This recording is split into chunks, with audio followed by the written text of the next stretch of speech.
विद्यार्थी मित्रांनो नमस्कार।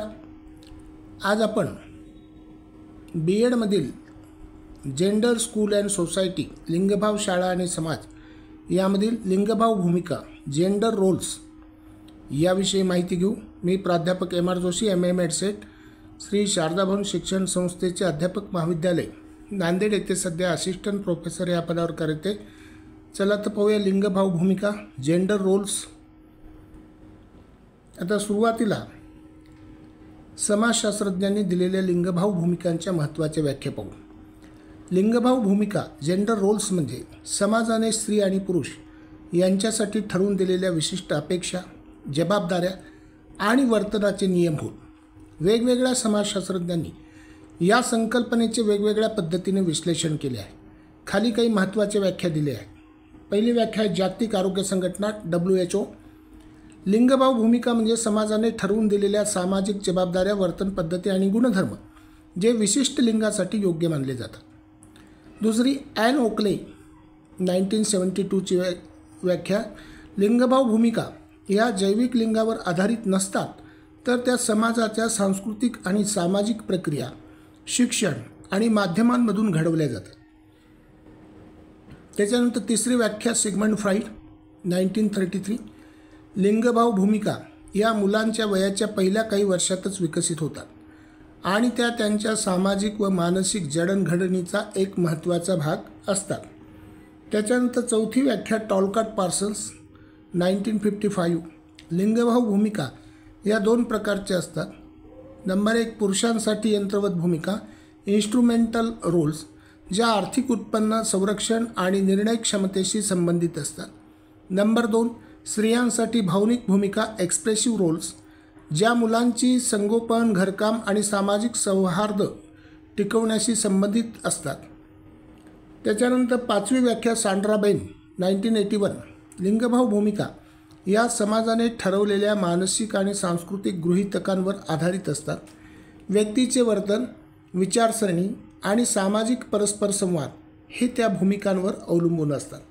त्याच्यानंतर सहावी व्याख्या पाहूया ज्युडिथ बटलर 1990, लिंगभाव भूमिका ही समाजात ठरवलेली साचेबद्ध व्यवस्था आहे।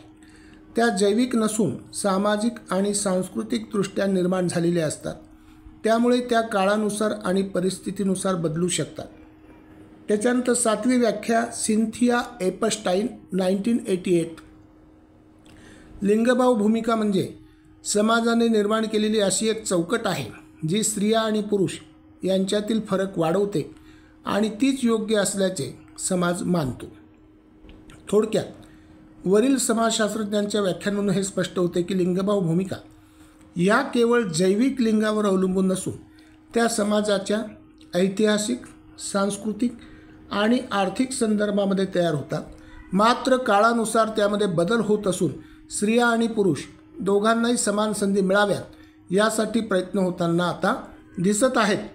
लिंगभाव भूमिकेचे स्वरूप, लिंगभाव भूमिका म्हणजे समाजाने स्त्री आणि पुरुषांसाठी आखून दिलेल्या अपेक्षा, वर्तन आणि जबाबदाऱ्या होत। उदाहरणार्थ स्त्रियांना सहनशील, काळजीवाहू आणि कुटुंब केंद्रित मानले जाते, तर पुरुषांना कर्ता, शिस्तप्रिय आणि स्वावलंबी समजले जाते।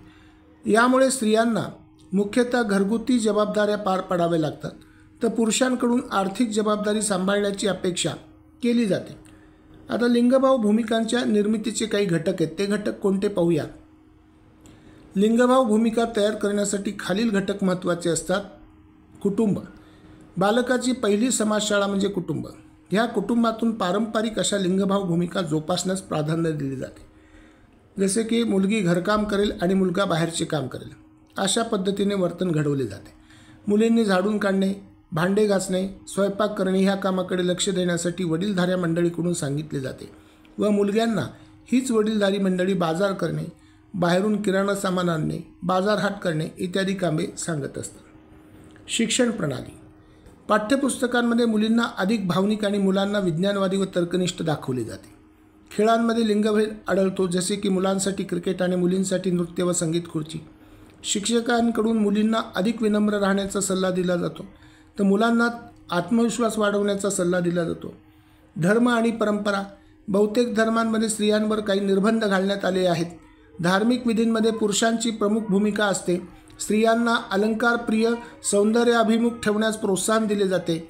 त्याच्यानंतर माध्यमे, मीडिया, जाहिराती आणि चित्रपटांमध्ये स्त्रियांना सौंदर्यविषयक उत्पादनांशी जोडले जाते. पुरुषांना यशस्वी व्यावसायिक आणि कुटुंबाचे आधारस्तंभ म्हणून दर्शवले जाते. लिंगभाव रूढीबद्धता वाढवली जाते. त्याच्यानंतर लिंगभाव भूमिकांशी संबंधित उदाहरणे पाहूया. नंबर 1, कौटुंबिक स्तरावरील लिंगभाव भूमिका. मुलींकडून स्वयंपाक, भांडी धुणे आणि लहान भावंडांची काळजी घेण्याची अपेक्षा केली जाते, तर मुलांवर घराबाहेरच्या जबाबदाऱ्या टाकल्या जातात. आजीने नातवासाठी खेळणी, गन, बॉल आणि नातीसाठी बाहुली आणली, कारण मुली बाहुल्यांशी आणि मुले बंदुकीशी खेळतात. ही समाजातील रूढी आहे. शालेय शिक्षणातील लिंगभाव भूमिका. वर्गात मुलींना अधिक शांत, आज्ञाधारक आणि जबाबदार समजले जाते, तर मुलांकडून आक्रमकता आणि नेतृत्व गुणांची अपेक्षा केली जाते. विज्ञान आणि गणित विषय मुलांसाठी अधिक योग्य मानले जातात, तर मुलींसाठी कला आणि गृहशास्त्र यासारखे विषय सुचवले जातात. क्रीडा स्पर्धांमध्ये मुलांसाठी क्रिकेट आणि कबड्डी, तर मुलींसाठी नृत्य आणि चित्रकला यावर भर दिला जातो. व्यावसायिक क्षेत्रातील लिंगभाव भूमिका. नोकरीच्या ठिकाणी पुरुषांना व्यवस्थापन आणि तांत्रिक कामांसाठी योग्य मानले जाते, तर महिलांसाठी शिक्षक, परिचारिका किंवा सहाय्यक पदे अधिक स्वीकारली जातात. महिलांकडून कुटुंब आणि नोकरी यांच्यात समतोल राखण्याची अपेक्षा केली जाते, तर पुरुषांना पूर्णवेळ करिअरमध्ये गुंतण्याची संधी मिळत असते. सामाजिक आणि सांस्कृतिक स्तरावरील भूमिका. लग्नानंतर स्त्रियांना नवऱ्याच्या आडनावाने ओळखले जाते, पण पुरुषाचे नाव बदलले जात नाही. धार्मिक विधींमध्ये पुरुषांना प्राधान्य दिले जाते. उदाहरणार्थ पिंडदान, पूजाविधी इत्यादी पुरुषांनी करावेत असे मानले जाते. जाहिराती आणि चित्रपटांमध्ये स्त्रियांना सौंदर्य आणि कुटुंबकेंद्री भूमिका देऊन दाखवले जाते, तर पुरुषांना एक यशस्वी उद्योजक किंवा वीर योद्धा म्हणून दाखवले जाते. राजकीय आणि प्रशासकीय स्तरांवरील लिंगभाव भूमिका. राजकारण आणि प्रशासनात पुरुषांचे वर्चस्व राहिले आहे. महिला नेतृत्व मर्यादित प्रमाणात आहे. महिलांनी सार्वजनिक जीवनात सक्रिय असावे याबाबत संमिश्र दृष्टिकोन आहे. उदाहरणार्थ महिला आरक्षण विधेयक अजूनही संपूर्णतः लागू झालेले नाही आहे. आता लिंगभाव भूमिकांमुळे होणारे परिणाम. स्त्रियांवर काय परिणाम होतात ते पाहूया. घरगुती जबाबदाऱ्या वाढतात. व्यावसायिक संधी कमी मिळतात. उत्पन्न आणि संपत्ती मिळवण्याच्या संधी मर्यादित राहतात. लैंगिक भेदभाव आणि हिंसाचाराचा सामना त्यांना करावा लागतो. राजकीय आणि सामाजिक सहभाग त्यांचा कमी राहतो. पुरुषांवर काय परिणाम होतात ते पाहूया. पुरुषांवर आर्थिक जबाबदारी सांभाळण्याचा मोठा ताण राहतो. भावना व्यक्त करण्यास त्यांना प्रतिबंध असतो. घरगुती जबाबदाऱ्या पार पाडण्यात सहभाग घेत नाहीत. समाज पुरुषांकडून आक्रमकता आणि कठोरता ही अपेक्षित ठेवतो. लिंगभाव भूमिकांमध्ये होणारे बदल. आजच्या काळात लिंगभाव भूमिकांमध्ये महत्त्वाचे बदल होत आहेत. स्त्रिया आता वैज्ञानिक, राजकीय आणि व्यावसायिक क्षेत्रांमध्ये पुढे येत आहेत. पुरुष देखील घरगुती कामांमध्ये सहभाग घेत आहेत. शिक्षण आणि माध्यमांवरून लिंगभाव समानतेबद्दल जागरूकता निर्माण होत आहे. सरकार आणि स्वयंसेवी संस्थांकडून लिंग समतेसाठी किंवा लिंग समानतेसाठी विविध धोरणे राबवली जात आहेत. तर निष्कर्ष पाहूया. लिंगभाव भूमिका ह्या समाजाच्या गरजानुसार घडत जातात, परंतु त्यामध्ये संतुलन असणे गरजेचे आहे. स्त्री आणि पुरुष या दोघांना समान संधी मिळाल्यास समाज अधिक समताधिष्ठित होईल. शिक्षण, कायदे आणि जनजागृती यांच्या माध्यमातून लिंगभाव भूमिकांमध्ये सकारात्मक बदल घडवता येऊ शकतो. वरील उदाहरणांवरून स्पष्ट होते की लिंगभाव भूमिका समाजात खोलवर रुजलेल्या आहेत, मात्र शिक्षण आणि सामाजिक परिवर्तनामुळे हळूहळू ह्या भूमिका बदलताना आपल्याला दिसत आहेत. थँक्यू, धन्यवाद. सबस्क्राईब करा, शेअर करा.